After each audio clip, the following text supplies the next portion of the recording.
साथियों नमस्कार, मैं आपका दोस्त हीरालाल जाट और आप देख रहे हैं आपका अपना YouTube चैनल। आपको काफ़ी समय से जिस चीज़ का इंतज़ार था आज वो इस वीडियो के अंदर एक्सप्लेन किया जा रहा है। जी हाँ दोस्तों, हर वर्ष की तरह इस वर्ष का भी आयकर गणना प्रपत्र वर्ष 2022-23 और असेसमेंट ईयर 2023-24 से रिलेटेड इनकम टैक्स प्रोग्राम आप तक हाजिर किया जा रहा है। इस एक्सेल प्रोग्राम को इस तरह से मैनेज किया है, इस तरह से इसको डेवलप किया है ताकि आप आसानी से और सरलता से अपना आयकर गणना प्रपत्र तैयार कर सके। इसके अंतर्गत आपको सारी सुविधाएं एक ही छत के नीचे उपलब्ध मिलेगी। इस प्रोग्राम के अंतर्गत वो सारी चीज़ें हैं जो आपको नीड है, आवश्यकता है। इस एक्सेल प्रोग्राम को बनाने में बड़ी मेहनत लगी है, इसलिए आप इस वीडियो को शुरू से अंत तक जरूर देखिएगा ताकि आपको सारी चीज़ें समझ में आ सके। बिना किसी फॉर्मेलिटी के सीधा चलते हैं वीडियो पे, लेकिन उससे पहले आपसे आग्रह, अब तक अगर आपने चैनल को सब्सक्राइब नहीं किया है तो ज़रूर करें। इस वीडियो को जरूर लाइक करें, शेयर करें और इस पर जरूर कमेंट करके हमें बताइएगा ये एक्सेल प्रोग्राम आपको कैसा लगा है। इस एक्सेल प्रोग्राम की ये प्रथम सीट है, इंस्ट्रक्शन सीट। इस पर कुछ निर्देश लिखे हैं, साथ ही कुछ निर्देश यहाँ पर हाइड मिलेंगे। जैसे ही वहाँ पर कर्सर ले जाओगे आपको पूरी डिटेल आपके सामने शो हो जाएगी। अगर आपको ये एक्सेल प्रोग्राम अच्छा लगता है तो यहाँ पर एक लिंक दे रखा है यूट्यूब चैनल का, इस पर आप क्लिक करके सीधा चैनल पे जाके कमेंट जरूर करके बताना ताकि हमारा हौसला अफजाई हो सके और आपके लिए और नवीन चीज़ें बना के आप तक उपलब्ध करा सके। इसके बाद इस सीट की जो महत्वपूर्ण सीटें हैं, मास्टर डाटा। ये मास्टर डाटा आपको अच्छे से फिल करना है, जैसा कि आपको पिछले सालों के ईयर के अंदर अच्छे से समझा रखा है और इस पर वैसे आपसे त्रुटि होने की संभावना कम ही रहेगी क्योंकि इस पर फुल वैलिडेशन कर रखा है। इस पेज के जो ऊपर वाला भाग है इसमें आपको पर्सनल डिटेल भरनी है कार्मिक की। उसके बाद नीचे एम्प्लॉय की जो पे डिटेल है वो पे डिटेल फिल करनी है और साइड के अंदर कार्मिक का जो बेसिक पे है वो जरूर यहाँ पर फिल करें। और यदि कार्मिक का इस दौरान यानी जो सत्र है 2022-23 इसमें इंक्रीमेंट के अलावा किसी प्रकार से वेतन के अंदर बदलाव हुआ है, चाहे एससीपी से हुआ हो या फिर उसके प्रमोशन से या और किसी अन्य प्रकार से उसके वेतन में बदलाव हुआ है, तो जिस माह के अंदर बदलाव हुआ है वो माह यहाँ से सेलेक्ट करें। उसके बाद नीचे उनकी बेसिक लिख देवे जो परिवर्तित हुई है। साथ ही ग्रुप इंश्योरेंस के लिए आप यहाँ से सेलेक्ट करके राशि फिल कर सकते हैं। आप जैसे ही पे डिटेल के नीचे जाएंगे तो यहाँ पर देखोगे आपको जिस अवधि का वेतन बनाना है उस अवधि को सिलेक्ट करें। कई बार क्या होता है कि कार्मिक अलग अलग डीडीओ के पास अलग अलग समय अवधि के दौरान रहता है, तो आप उस समय अवधि का भी इस सीट के माध्यम से आयकर गणना प्रपत्र तैयार कर सकते हैं। या फिर आपको किसी अवधि के दौरान का आयकर गणना प्रपत्र तैयार करना हो तो भी संभव है। हो सकता है किसी कार्मिक की नियुक्ति मई या जून में हुई है, जैसे मान लीजिए जून में हुई है और फरवरी 2023 तक उनका आयकर गणना प्रपत्र तैयार करना है तो ये तैयार हो जाएगा। साथ ही अगर मार्च 22 से लगाकर कार्मिक अगर नवंबर 2022 तक ही ड्यूटी पे रहा है, उसके बाद हो सकता है उनका रिटायरमेंट हो गया हो या सेवा निवृत्त हो गए हो, कुछ भी हो गया हो, इस अवधि के दौरान का ही उनका पे ड्रॉन तैयार करना है तो भी हो जाएगा। इसके अलावा हो सकता है कार्मिक मार्च से लगाकर सितंबर तक अलग डीडीओ के पास रहा है और उसके बाद वो दूसरे डीडीओ के पास रहा है, तो दोनों अवधि का अगर आपको पे ड्रॉन बनाना है वो भी बन जाएगा इसके माध्यम से। और आपको पूरी संपूर्ण अवधि का वेतन ड्रॉन बनाना है तो ये यहाँ पर ऑटोफिल है मार्च 2022 से लगाकर फरवरी 2023 तक, ये आपकी संपूर्ण अवधि का आयकर गणना प्रपत्र तैयार हो जाएगा। अब जैसे ही इस पे आगे बढ़ोगे यहाँ पर आपको अलाउंसेज मिलेंगे। जैसे अतिरिक्त कोई अलाउंसेज है, जितने भी अलाउंसेज हैं उनको आप ये पीले कलर की जो सेल दिखाई दे रही है उस सेल के अंदर उनकी एंट्री कर दीजिए। इधर आपको डिडक्शन मिलेगा इस डिडक्शन के अंतर्गत एसआई है, जीपीएफ है, एलआईसी है, आरजीएचएस है, एसआई लोन है, जीपीएफ लोन है, एसआई इंटरेस्ट है और उसके अलावा अदर कोई डिडक्शन है। तो ये सारी एंट्रीज यहाँ पीले कलर की सेल के अंदर जैसे ही आप एंटर कर दोगे, आगे ऑटोमेटिक कैलकुलेशन आयकर गणना प्रपत्र के अंदर हो जाएगा। अब हम जैसे ही आगे बढ़ते हैं, आगे इनकम टैक्स डिडक्शन से रिलेटेड है, जो सैलरी से आपके इनकम टैक्स कटा है। तो प्रत्येक मंथ वार आप डिटेल यहाँ से फिल कर सकते हो सकता है कुछ माह के अंदर उसने अलग डिडक्शन कराई है और आगे के कुछ माह के अंदर उसने अलग डिडक्शन कराई है। तो मंथ के अकॉर्डिंग आप अपना GA55 एक बार जरूर चेक कर लेवे, जो पे मैनेजर से आपने डाउनलोड किया है उसके अकॉर्डिंग यहाँ पर डाटा फिल कर लेवे। इसके अलावा जो पे डिटेल है इसको आप बारीकी से फिल करें। यदि कार्मिक का समर्पित वेतन लिया हुआ है, समर्पित वेतन का मतलब होता है सरेंडर पे, तो अगर यहाँ पर लिया है तो यस करोगे और जिस माह में लिया है वो माह आप सेलेक्ट बटन के माध्यम से सेलेक्ट करेंगे। यदि नहीं लिया है तो यहाँ पर आपको नो करना है। जैसे ही नो कर दोगे यहाँ से मंथ का कॉलम गायब हो जाएगा। इसके अलावा वो कौन सी कैटेगरी के अंदर आते हैं, जैसे अंडर 60 या एबो 60 या एबो 80, आप जिस कैटेगरी के अंदर लोगे उसके अकॉर्डिंग ही, यानी उस आयु वर्ग की श्रेणी के आधार पर ही इनकम टैक्स की कैलकुलेशन होगी। लेकिन जितने भी कार्मिक हैं वो अंडर 60 के अंदर ही हैं, इसके अकॉर्डिंग ये ऑटोफिल यहाँ कर दिया है। उसके अलावा बोनस, अगर आपने बोनस लिया है तो उस बोनस के लिए यस करोगे तो फिर नीचे मंथ का कॉलम मिलेगा, और अगर यहाँ नो करोगे तो यहाँ पर मंथ का जो कॉलम था वो गायब हो चुका है। वापस यस करोगे, यहाँ पर मंथ लिखने के लिए ऑप्शन मिल चुका है। और अगर आप देखना चाहते हो बोनस से रिलेटेड कोई जानकारी तो यहाँ पर जैसे आप कर्सर ले जाओगे, जैसे ही आप यहाँ पर कर्सर रखेंगे वो संपूर्ण जानकारी आपको मिल जाएगी कि ये बोनस किन किन कार्मिक को मिलना है, तो वो संपूर्ण डिटेल आप देख सकते हैं। और जैसे ही आप यहाँ से कर्सर हटाओगे वो यहाँ से हट जाएगा। इसके अलावा एक महत्वपूर्ण और है विकलांग भत्ता। अगर कार्मिक को विकलांग भत्ता मिल रहा है तो आपको यहाँ पर यस करना है, नहीं तो नो रहने देवे। और कार्मिक अगर रेगुलर है तो उसका रेगुलर पे करे, और फिक्स पे है यानी वो अभी प्रोबेशन में चल रहा है तो उसको फिक्स पे करना है, तो उसके अकॉर्डिंग उसकी गणना होगी। और रेगुलर पे है तो उसके अकॉर्डिंग उसका वेतन ड्रॉ तैयार होने वाला है। उसके बाद आगे देखेंगे आप CCA लागू।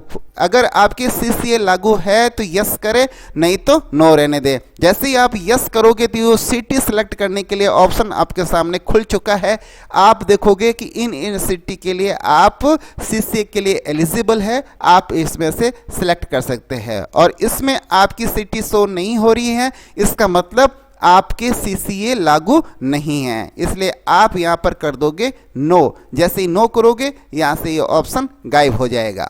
HRA लिखने के लिए आपके पास ये कॉलम रहेगा, 9% या 18% जो भी आपके HRA लागू है आप वो यहाँ से सेलेक्ट कर लेंगे, और पे मैट्रिक्स के आधार पर आप पे लेवल यहाँ पर लिख लेंगे। आपको केवल संख्या लिखनी है 10, 11, 12 ऐसे, आपको L करके ये लिखने की जरूरत नहीं है, ये ऑटोमेटिक आएगा। बस इतना सा आपका काम है, आपका पूरा GA55 तैयार हो चुका है।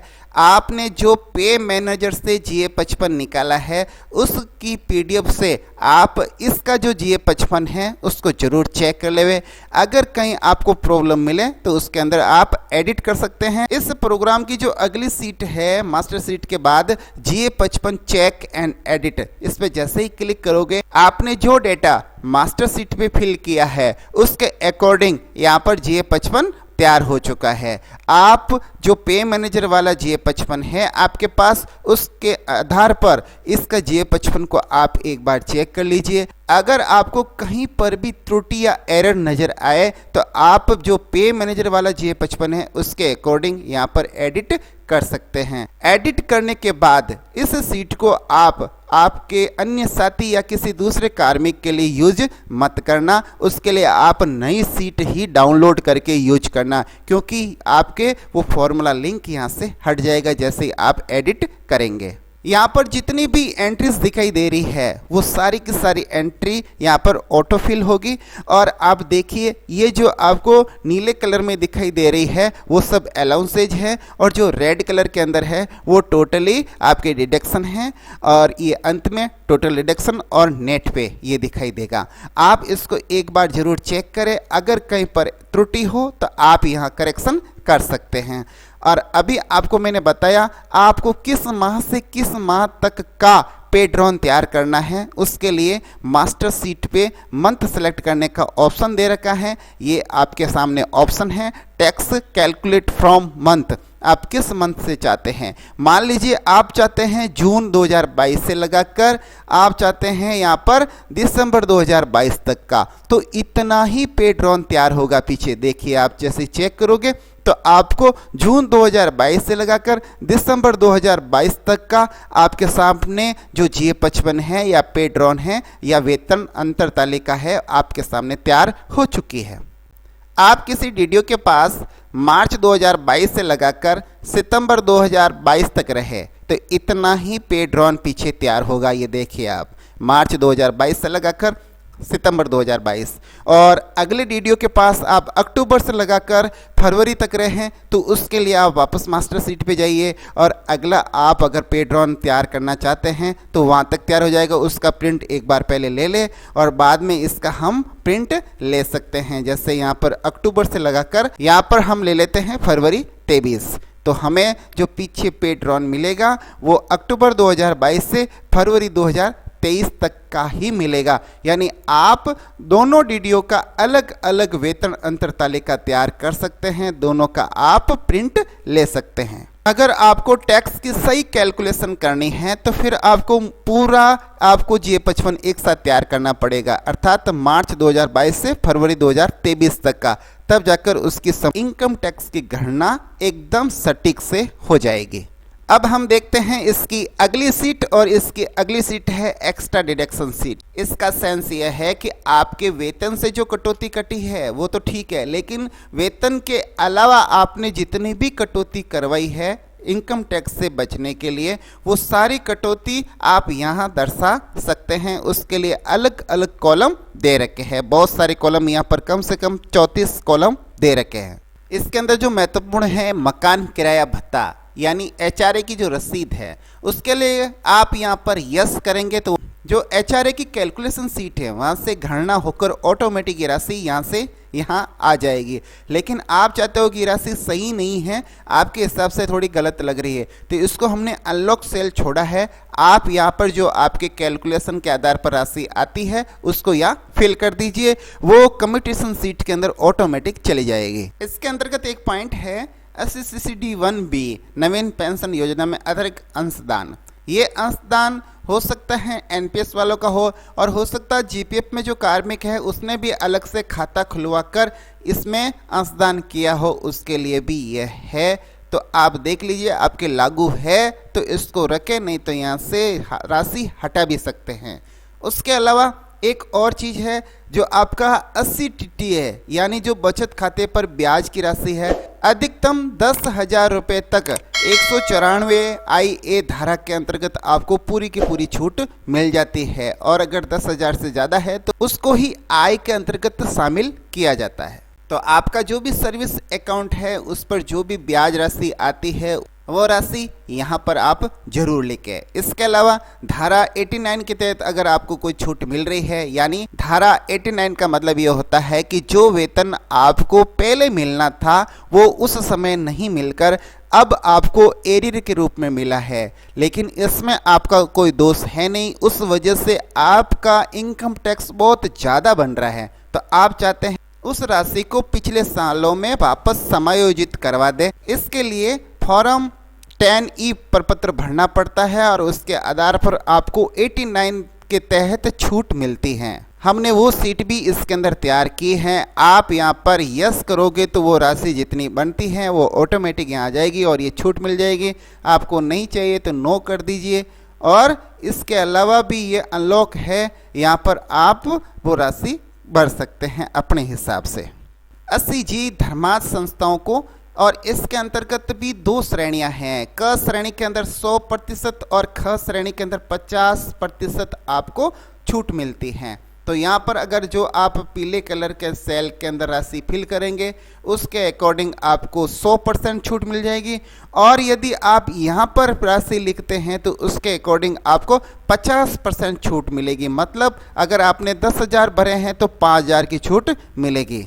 इस प्रकार ये 3 सीटें, master data sheet, GA55 check and edit और एक्स्ट्रा डिडक्शन, इन 3 सीटों पर ही आपको वर्क करना है। उसके अलावा आपको कुछ नहीं करना है। बाकी की सीटें केवल मात्र प्रिंट निकालने के लिए हैं, आपके रिपोर्ट सेक्शन में आएगी। जैसे HRA कैलकुलेशन, ये ऑटोमेटिक हो जाएगा। इसके अंदर आपको 2-3 सेल अनलॉक दे रखी हैं, वो आप सेलेक्ट बटन के माध्यम से सेलेक्ट कर सकते हैं, और मंथली जो रेंट पे कर रहे हो वो आप यहाँ पर फिल भी कर सकते हो। ये अनलॉक सेल है।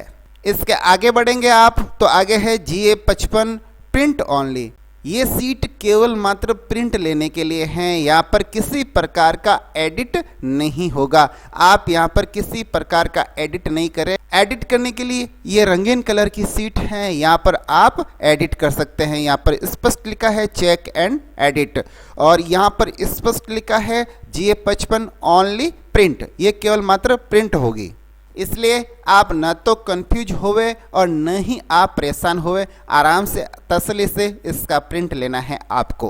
इसके अलावा आपको कहीं पर भी मैन्युअली एडिट करके राशि लिखनी है तो चेक एंड एडिट में लिख लीजिएगा। उसके अलावा अगली जो सीट है वो है कंप्यूटेशन सीट। ये गणना प्रपत्र सीट है। इसके अंदर आपका इनकम टैक्स का कैलकुलेशन हो चुका है एंड में जाके। यहाँ पर रेड कलर के अंदर दिखा रहा है, इसका मतलब पेबल है, आपको अभी टैक्स फिल करना है। और अगर आप टैक्स फिल कर लोगे तो ब्लू कलर के अंदर ऑटोमेटिक दिखा देगा। इसके अलावा इस पर एक ऑप्शन दे रखा है, उसका आप जरूर ध्यान करें। यहाँ पर ओल्ड टैक्स रेज्यूम और न्यू टैक्स रेज्यूम, यहाँ पर 2 ऑप्शन हैं। यदि आप चाहते हो कि मुझे ओल्ड टैक्स रेज्यूम के अंदर ये डाटा एंट्रीज करनी है तो उसके अकॉर्डिंग गणना प्रपत्र तैयार हो जाएगा, और आप चाहते हो मैं न्यू टैक्स रेज्यूम के अंदर इसकी कैलकुलेशन करना चाहता हूँ तो यहाँ पर सिर्फ मात्र क्लिक करना है। जैसे आप यहाँ पर क्लिक करोगे ये ऑटोमेटिक न्यू टैक्स रेज्यूम के अंदर कैलकुलेशन हो चुकी हैं। ये देखिए आप यहाँ पर अलग राशि आ रही है। इसके अलावा यहाँ पर ये नीचे तक फिल हो जाएगा। यहाँ पर 5%, 10%, 15%, 20% टोटल कैलकुलेशन अलग अलग होगी।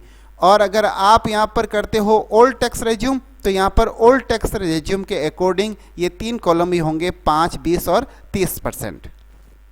इसके अलावा ओल्ड टैक्स रेज्यूम के अंदर ये जो धारा 80 से है इसके अंतर्गत 1.5 लाख की जो सीमा है उसके अंतर्गत छूट मिलती है, लेकिन न्यू टैक्स रेज्यूम के अंतर्गत यहाँ पर कोई तरह की छूट नहीं मिलेगी, यहाँ पर 0 शो होगा। अभी फिलहाल के लिए जो NPS कार्मिक थे पूर्व में, ये धारा 80CC-D1B के अंतर्गत जो 50,000 की छूट है, ये कॉलम एक बार आपको और दे दिया है। अगली बार इसको हटाएंगे क्योंकि हो सकता है कोई कार्मिक इसके अंतर्गत आया हो। और यहाँ पर जो टैक्स करोगे ओल्ड, इसमें जाओगे तब ये शो करेगा। और अगर आप न्यू करते हो तो ये राशि यहाँ पर भी नहीं दिखाई, चाहे आप यहाँ क्लिक करो या ना करो, ये न्यू के अंदर नहीं दिखाएगा। अब इसके अलावा एक सीट जोड़ी हुई है 89, और इस 89 धारा के तहत आपके पिछले सालों के अंदर जो शुद्ध आय है, यानी 10 के गुणांक में जो कर योग्य आय है वो इसमें सेल के अंदर लिखनी है। और जो एरियर अब मिला है और वो उस समय की राशि है तो वो आप यहाँ पर नीचे वाले कॉलम के अंदर लिखना है। ये 2 कॉलम प्रत्येक वर्ष के लिए दे रखे हैं। यहाँ पर 2012-13 से लगाकर 2022-23 तक हमने ये टोटल दिए हैं। कम से कम 11-12 को एंट्रीज है। यहाँ पर जो ब्लू कलर के अंदर एंट्रीज है वो राशि 10 के गुणांक में आय लिखनी है, और नीचे जो आपको पिंक कलर में दिखाई दे रहा है वहाँ पर उस ईयर के अंदर जो एरियर राशि आप समायोजित करने जा रहे हैं वो लिखनी है। इसके अलावा कुछ डायरेक्शन यहाँ पर आपको दे रखे हैं। इस इंस्ट्रक्शन को भी आप जरूर पढ़ें और ये इंस्ट्रक्शन आपके बहुत काम आएंगे। ये एंट्री करने के बाद इस एंट्री के अकॉर्डिंग ही फॉर्म 10E तैयार हो जाएगा। ये आपका फॉर्म 10E जनरेट हो चुका है, और इसके अंतर्गत आपको कितनी छूट मिलनी है वो यहाँ रेड कलर के अंदर शो हो जाएगा। ये पूरा ऑटोमेटेड गणना अपने आप होगी, स्वतः होगी। और लास्ट के अंदर आपके फॉर्म नंबर 16, ये भी हर बार आपको चाहिए होता है, इसलिए हमने अभी से इसको तैयार करके यहाँ पीछे अटैच कर दिया है। ये फॉर्म नंबर 16 बिल्कुल कंप्लीट डिटेल इसके अंदर आपको फिल मिलेगी। आपकी कंप्यूटेशन जो सीट है उसके अकॉर्डिंग यह सारी गणना ऑटोमेटिक हो जाएगी। इस सीट पर मात्र 1 या 2 सेल अनलॉक है, जो यहाँ पर आपके डीडीओ है, डीडीओ के फादर्स नेम उसके लिए और उसकी जो पोस्ट है उसके लिए यहाँ पर हमने ये कॉलम छोड़ रखा है, आप यहाँ फिल कर सकते हैं। इसके अलावा एड्रेस है, वो एड्रेस भी यहाँ पर आप फिल कर सकते हो, उसके लिए हमने अलग ही कलर में दे रखा है। जो अलग कलर में दे रखी है वो अनलॉक सेल है। बाकी संपूर्ण डेटा अपने आप स्वतः यहाँ आ जाएंगे और उसकी कैलकुलेशन हो जाएगी। अब मैं आशा करता हूँ कि ये प्रोग्राम आपको बहुत अच्छा लगा होगा। अगर आपको अच्छा लगा है तो ज़रूर हमें कमेंट करके बताइएगा और हमारा हौसला ज़रूर अफजाई करिएगा, ताकि आपके लिए नए नए इस प्रकार के प्रोग्राम तैयार करके आप तक पहुँचाते रहे। इसी आशा और विश्वास के साथ आपसे लेते हैं आज्ञा। नमस्कार, वंदे मातरम, जय हिंद।